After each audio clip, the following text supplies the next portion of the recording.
Why did Jeff Bezos ban PowerPoint from his meetings? If you want to cultivate reliable practices in the realm of business, modeling your behavior after some of the most successful people in the world is typically a smart idea. Smart business people took notice in 2018 when Jeff Bezos reiterated his unilateral ban on using PowerPoint presentations at executive meetings. Instead, the richest guy in the world advocates for narrative-driven notes that include real sentences, topic sentences, verbs, and nouns. Hello everyone and welcome to another video on our channel. In today's video, we're going to discuss why did Jeff Bezos ban PowerPoint from his meetings. So stay tuned to find out. Now let's start our video. And if we're being completely straightforward here, it's not hard to understand why that is. Although incorporating visuals into presentations is a good idea, slideshows that are heavy on information tend to put all of us to sleep. Because the typical presentation with slides lasts 4 hours, we sometimes refer to these meetings as death by PowerPoint. According to the findings of a study, it only takes us 6 minutes to zone out during a presentation of this kind. Over 58% of respondents polled by presentation experts based in New York, Future Presence, admitted to falling asleep during a business PowerPoint presentation. And that's only including the people who admitted to doing it. The findings lend credence to Jeff Bezos' preference for narrative-driven briefing sessions. A study conducted at Harvard in 2017 found that audiences evaluated presentations using PowerPoint in the same way that they evaluated a presenter with no visual inputs. It also found little evidence that using slideshows increased audience comprehension or retention compared to using a speaker alone in delivering the information. It is important to note that audiences favored non-linear narrative presentation forms. In this case, Prezi above traditional presentations and presentations consisting of just of the speaker. This gives us a notion of the formats that are significantly more effective than the typical slideshows. The fact that slideshows enhance your narrative with graphics is fine with these presentations. On the other hand, it is well known that visuals can assist your audience in comprehending and remembering information.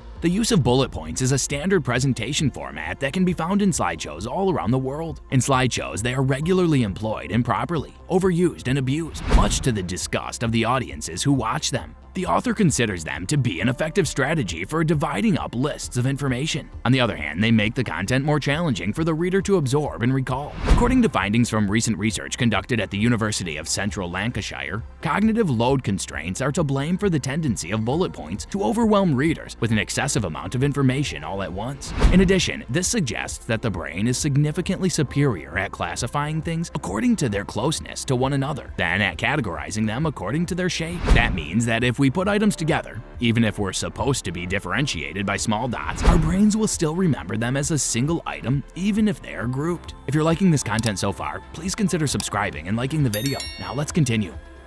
Anyone who has ever participated in a computer game has probably experienced firsthand the significant impact of interactivity on how we take in information. According to the study, interactive communication is far more interesting than the entire content. This research conducted by Penn State University does a fantastic job of studying how high degrees of participation boost our ability to retain information. When we take information through an interactive medium, we process it more quickly and remember it more thoroughly. Rich media that includes video and audio can deliver much higher levels of engagement and retention than text alone, even if the expectation of interactivity is different for the subject you are presenting. This is because the brain can divide the cognitive work associated with information processing among its many cortices. When you give a presentation that is full of bullet points, on the other hand, you force your audience to understand the concepts only through the language part of their brains, which can quickly lead to cognitive overload. Because our brains quickly become overloaded with information and subsequently shut down, this phenomenon is referred to as death by PowerPoint. Many companies now use slideshows as content for their marketing or sales efforts. These slideshows may either be downloaded as PDFs or viewed online as slide shares.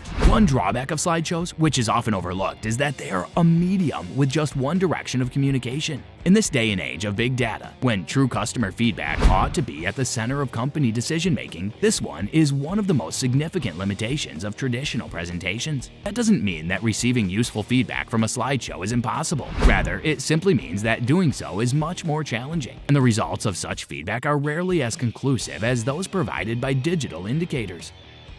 Well, that's all for today's video. Tell us in the comment section how this one was. I hope that you found this video interesting.